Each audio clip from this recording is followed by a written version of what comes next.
E continuamos no tempo cultural do Galicia por diante fin de semana coa colaboración xiana da Academia Galega do Audiovisual. Pois sí, porque xa temos con nos o seu presidente, como cada sábado. Carlos Ares, moi bons días. Hola, que tal? Moi bo día. Hoxe penso que nos queres contar por que esta foi unha semana intensa no audiovisual galego. Sí, foi moi intensa, porque hai moitas cousas das que falar e todas, curiosamente, están relacionadas entre sí. Ou iso vou intentar explicar, que están todas relacionadas. Todas as semanas son intensas no noso audiovisual. A pesares da crise, dos arrancos da crise económica, todas son moi intensas. É unha semana con moita actividade, tanto no noso audiovisual como na Academia Galega do Audiovisual. E hoxe imos comezar falando de comedia.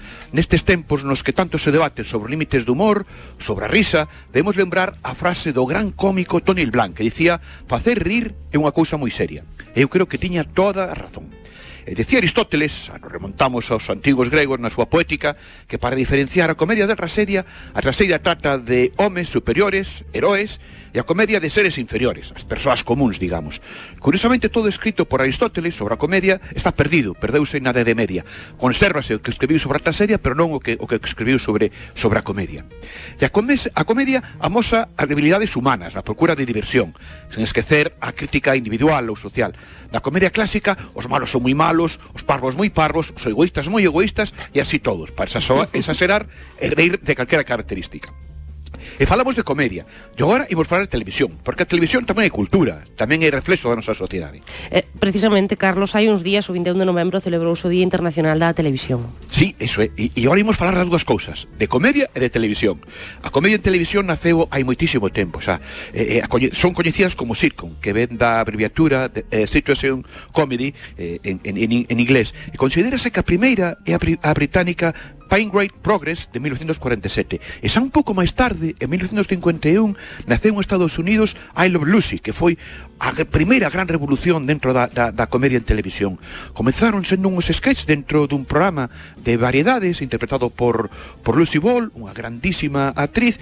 Primeiro, eso, eran uns sketches, e logo ela mismo acabou tendo un show, unha serie propia interpretada por ela.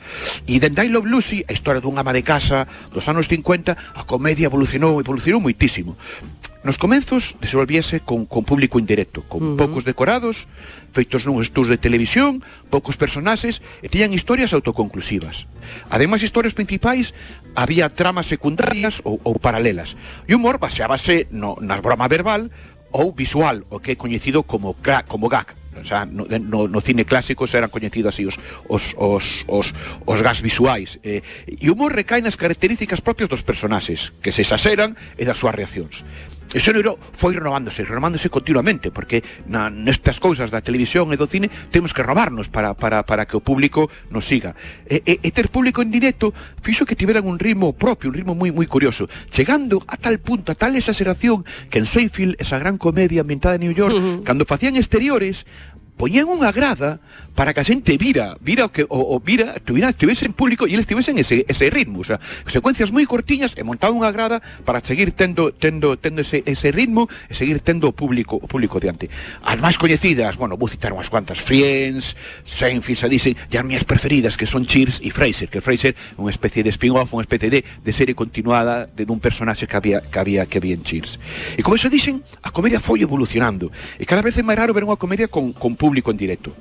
E un exemplo de comedias en público, agora teñen exteriores, con decorado, que os decorados son interiores naturais, son casas de verdade. Pois un exemplo é Modern Family, cun gran éxito e historia de como cambiou todo, desde I Love Lucy, unha ama de casa aos anos 50, a Modern Family, como son as familias actuais nos Estados Unidos. E aquí en Galicia tamén temos comedias.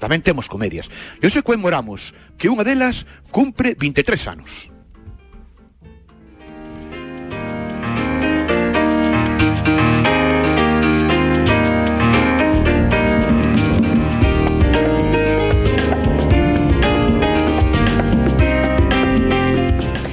Quen non recoñece esta sintonía, ou non sei, vou dicilo de outra maneira, quen con máis de 20 anos ou así non recoñece esta sintonía, non? Sí. Pois sí, tal día como hoxe, o 1 de decembro de 1993, estreouse esta serie Pratos Combinados na televisión de Galicia. Por certo, a sintonía de Nani García, unha sintonía moi chula. Unha serie que foi un gran éxito na televisión de Galicia, creado por Xosé Cermeño, e recreaba a vida dun bar de barrio, un bar que levaba a Miro Pereira, o gran Ernesto Chao, e polo que pasaban unha morea de personaxes ben curiosos. Pratos Combinados mantivose en antena ata 2006, o sea, 11 anos, con unha barbaridade para unha serie. Fixeron 261 episodios en 14 temporadas. Por ali pasaron os xa falecidos e moi queridos Ernesto Chao, José Manuel Oliveira Pico e Feli Manzano. E xunto a eles, grandes actrices e actores como Mónica García, María Bouzas, Cristina Castaño, Babel Rivera, Antonio Durán Morris ou Sergio Pazos, entre outros. A serie foi tan popular que a xente sabía, eu creo que ainda sabe, liñas de diálogo, expresións de Miro Pereira, que estaba interpretado polo gran Ernesto Chao, ou Dantón, que facía Morris. E tanto cariño que lle tiña xente que ainda lle ten, que outro día Sergio Pazos contaba en Twitter que viñen en tren a Galicia e alao teña un señor que estaba vendo episodios de Pratos Combinados e o señor dicíalles que os tiña todos grabados, que ainda os vía. Así que estamos de parabéns porque hoxe unha gran comedia cumple 23 anos. Pratos Combinados. 23 anos que se cumpren hoxe mesmo, non? Sí, hoxe mesmo. Carlos Ares, que máis nos traes a Radio Galega esta mañá? Pois imos ir falando de comedia, dunha peza chamada E do meu que na que tiven a inmensa sorte de colaborar. É un proxecto moi bonito, unha idea de Iago González e Isabel Iglesias, do proxecto Máscaras, que sai anos fixeron un proxecto tamén interesantísimo e moi bonito, chamado Máscaras, precisamente, e rodado con personas integrantes das Pronaga, con a Asociación de Personas con Discapacidade Intelectual. Esta vez decidiron ir máis alá con esta idea de Isabel e de Iago de facer unha comedia, unha sitcom con integrantes das Pronaga, de Grumico, unha asociación de persoas con discapacidade física, con rapaces e rapazas dun instituto de Coruña, o Colexio Calasantias. En esa serie, nese piloto, E do meu que, os protas rin deles mesmos, cos seus problemas neste mundo dificilísimo para vivir as persoas con capacidades diferentes, non? A historia é un casting que parte dunha convocatoria real, unha convocatoria que existe dun concurso público e dos problemas que as persoas con capacidades diferentes teñen para presentarse a ese casting. A xente riu moito, mesmo emocionouse, outro día foi moi bonito, e eu recomendo a todo o mundo que o vexa. Pronto seguro que se poderá ver en diversas plataformas, e recomendo a todo o mundo que o vexa. E como dicía ao comezo, todo o que veño a contar hoxe está relacionado, porque, agora entenderedes, o pasado 28 mércores, ao gran Antonio Durán Morris, que falamos antes, que sei en Pratos Combinados, recibiu o Premio Cine Europa, o premio que organiza este festival, un premio a toda unha carreira no cine e tamén na televisión. Antonio Durán Morris, un dos imprescindibles do noso audiovisual. Esta semana, tamén o xoves 29, presentaba no Festival Internacional de Cine de Ourense unha nova edición dos premios de investigación María Luz Morales, premios dos que xa temos falado e que levan o nome dunha gran muller, unha pioneira, María Luz Morales. Premios para difundir o noso legado e investigación audiovisual. Lembremos que son premios de ensayo e videoensayo de temática internacional e galega.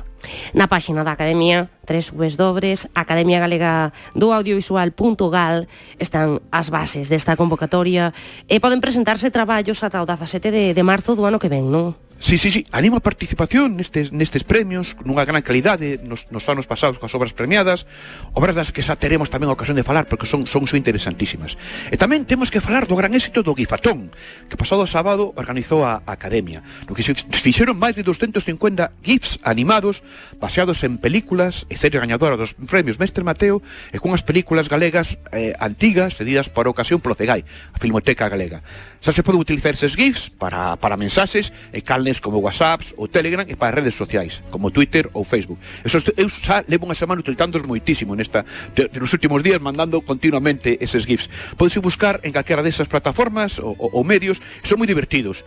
E vanos poder utilizar GIFs baseados no noso visual. Eu mesmo teño dous. Ai, sí, contanos. Sí, dos tempos de Aire Galicia, dos maravillosos tempos de Aire Galicia, son sacados dun sketch no que eu fago de Trotsky, nunha parodia de Acoirazado Potemkin, esa gran película na que non sai Trotsky, pero nos danos igual e metémolo, así que así éramos.